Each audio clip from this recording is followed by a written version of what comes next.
Jason Salinas has been tirelessly working out and getting ready for the WBFF Worlds in Las Vegas this coming August.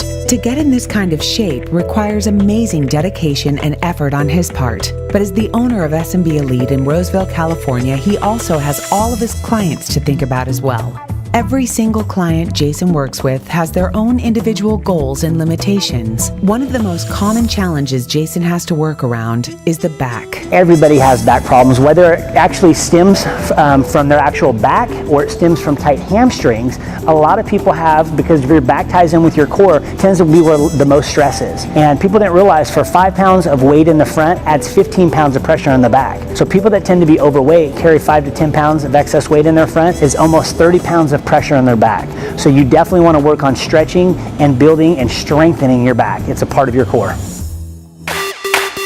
When you don't have every piece of equipment that you sometimes find in the big gym, you got to kind of makeshift a little bit. So what we've done here is we've modified and elevated this bench to basically become our hyperextension bench so that we can target our lower back. What I love about this exercise is by me holding her feet in position here, it takes her hamstrings completely out of the exercise. By raising the bench, it allows her to get the full stretch so she can really feel the flex and the squeeze, and the higher up she comes, the more of a squeeze she feels in that low back.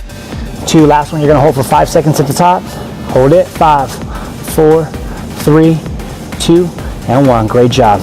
Good. So sometimes you got to think outside the box, get creative, and make up some exercises.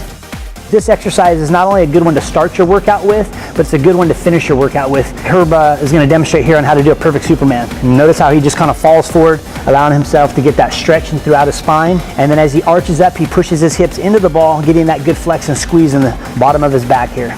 I sometimes perform this exercise at home with a pair of Speedos and a cape on by myself. That's it. All right, we're gonna head right back over to the bench. We're gonna show you a great exercise that my chiropractor actually showed me.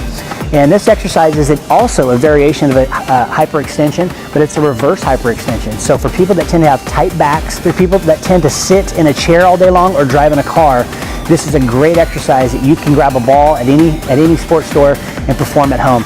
You know, I was having some issues with my low back. Started adding these in as just kind of a part of my warm-up. Now we've actually added them into our workout. A way you could advance this exercise would be to even put on some ankle weights. 5 pounds, 10-pound ankle weights adds that added resistance. As you notice when I did this exercise, it was nice, slow, and controlled. You do not want to do this movement really fast. You don't want to get real jerky with it because you could injure yourself. So you want to make sure that you're taking your time with it. Strong core means strong body. So for those of you guys that don't have access to an incredible gym like this, or there's not a gym in your area, and you're wondering, well, how do I get a back workout in at home or on the road?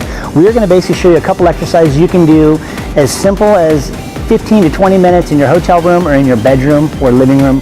So what we're doing here is we're doing a band high pull. There's several different types of bands with different tensions. You can also slow down your range of motion to increase the degree of difficulty. It's all about time under tension. And usually we're shooting for about 15 to 20 reps. As you can see here, these guys are maintaining great posture, great form. They're focusing on their breathing. We're gonna change the angle of the exercise and we're gonna make it into a row, okay? Nice and slow and under control. Once again, these bands can get very tough. Sometimes you can even double up the bands to increase the degree of difficulty, but there's a band for everyone. These are very simple and easy. You can put in a little bag, put in your suitcase, take with you anywhere, keep one in your purse, or keep right under your bed or even behind the couch. So there's never a way you can say you cannot get a small workout in. If we don't have the luxury of having a ball, we don't have the luxury of having a bench to do a hyperextension to target that low back, guess what we get to do? We get to do a Superman actually right on the floor. So go and have you guys lay down on the floor for me. Now as you can see, some flexibility on one might be a little bit greater than the other, but that is okay. The key here is to just get the small lift, squeezing and working that lower erector spine, and abs and back go hand in hand. You got strong abs, you're gonna have a strong back. You got a strong back, you're gonna have strong core. Posture is very important. If you don't maintain posture while working out, two things happens. One is you're not putting yourself in a safe position to perform the exercise and target the actual muscle groups you're supposed to. And two, you're putting yourself in a position to injure yourself by bringing in other muscles into play. So proper posture is very, very important. When you stand tall, you keep your chest up, your shoulders back, and your abs tight. You look 2 inches taller and 5 pounds less. So that's why posture is really important. How about that one, Shelly? What do you think of that? Yeah, we can look at that.